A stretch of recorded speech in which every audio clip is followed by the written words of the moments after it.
ఇది ఇంటి permission letter. ఇది ఇంటి పర్మిషన్ లెటర్. ఇది గతంలో ఆర్డీఓ ఎంఆర్ఓ పంచనామా కాపీ. అక్కడ భూమి లేదు, ఉన్న భూమి చంద్రారెడ్డి గారిదే, ఆ భూమిలోనే కన్స్ట్రక్షన్ జరిగిందని చెప్పి ఆర్డీఓ ఎంఆర్ఓ ఇచ్చిన పంచనామా కాపీ. ఇదే నా మీద గొడవకు వచ్చిన ముత్తయ్య కొడుకు ఎవరైతే ఉన్నారో గోవిందు చంద్రారెడ్డి గారి దగ్గర కొన్న 500 గజాల స్థలంలో ఇంటిని కట్టుకొని గ్రామ పంచాయతీలో హద్దులతో సహా చంద్రారెడ్డి గారి ఖాళీ స్థలం అని రాసిన వాళ్ళ డాక్యుమెంట్. వాళ్ళ తాతల భూమి ఉంటే చంద్రారెడ్డి గారి దగ్గర 500 గజాలు ఎందుకు కొన్నారు?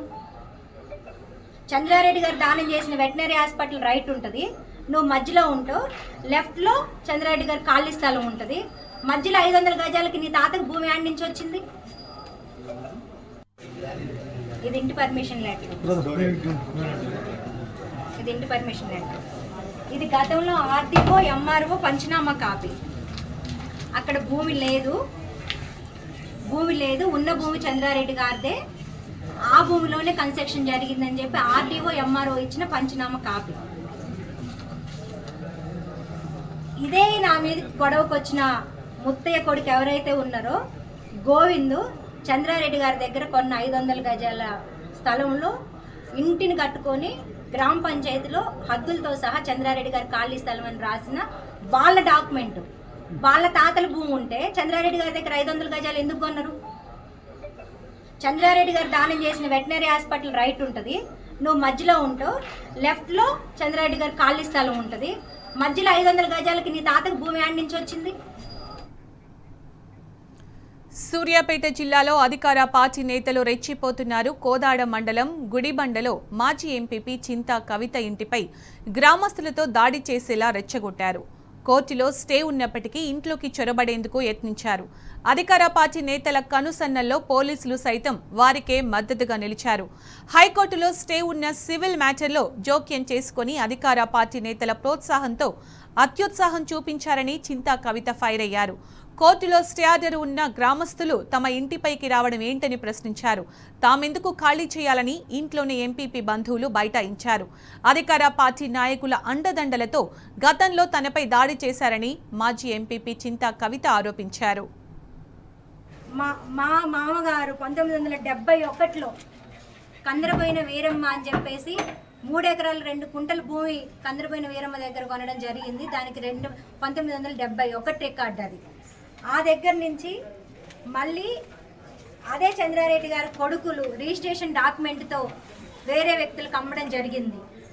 మళ్ళీ రిజిస్ట్రేషన్ డాక్యుమెంట్తో మా పేరు మీద మేము ఉండి గ్రామ పంచాయతీ పర్మిషన్తో ఇల్లులు కట్టుకొని అక్కడ కనీసం 3 సంవత్సరాల నుంచి నివాసం ఉంటుంటే గతంలో కూడా ఇదే దాడి జరిగినప్పుడు మేము హైకోర్టుకి వెళ్ళినప్పుడు మాకు 145 ఆర్డర్స్ కొట్టేసి ఎవరైతే భూమి మీద ఉన్నారో వాళ్ళదే అని చెప్పేసి 145 ఆర్డర్స్ని పర్మనెంట్గా కొట్టేయడం జరిగింది. మమ్మల్ని ఉండమని హైకోర్టు ఆర్డర్స్లో ఉండగా మేము ఎస్పీ గారికి ముందస్తు జాగ్రత్తలో కంప్లైంట్ ఇచ్చి మా మీద ఇప్పటికి 2 సార్లు దాడి జరిగింది. 3వ కూడా మమ్మల్ని బెదిరిస్తున్నారు. మాకు 71 నుంచి మాకు రికార్డు పరంగా మేము ఉన్నాము, అది అందరికీ తెలిసిన విషయమే అని చెప్పేసి మేము ఎస్పీ గారికి కంప్లైంట్ చేసి మాకు సహకరించండి అన్న తరుణంలో ఈరోజు మా ఇంటి గేట్లు పగలగొట్టి మా పైన దాడి చేసి మా వస్తువుల్ని మా నగల్ని మొత్తం 20 లక్షల రూపాయల ఆస్తిని ధ్వంసం చేసిన తర్వాత పోలీసు వారు వచ్చి ఇది సివిల్ మ్యాటర్ మేము ఇన్వాల్వ్ కాము అని చెప్పి మాకు లెటర్ పూర్వకంగా రాసి ఇచ్చి ఈరోజు అదే పోలీసు వారు అధికారం చూపించుకొని అండదండలతోని ప్రభుత్వంలో ఉన్నాము అన్న దాంతోనే పూర్తిగా అక్రమంగా మాకున్న ఆర్డర్స్ మాకున్న రైట్. ఇక ఇదే విషయంపై సంబంధించడానికి బొల్లం మల్ల యాదవ్ గారు ఫోన్ లైన్లో సిద్ధంగా ఉన్నారు. నమస్తే అండి. నమస్కారం అండి. సూర్యాపేట జిల్లాలో చూసినట్టయితే కోర్టులో స్టే ఉన్నా కూడా మాజీ ఎంపీపీ చింతా కవిత ఇంటిపై దాడి చేశారు. అక్కడ ఊరి ప్రజలందరూ కూడా కాంగ్రెస్ నేతల ప్రోత్సాహంతో అధికార పార్టీ కన్నుసన్నల్లోనే పోలీసుల దౌర్జన్యం కూడా మనం చూస్తున్నాం. ఇదంతా ఎలా చూడాలండి?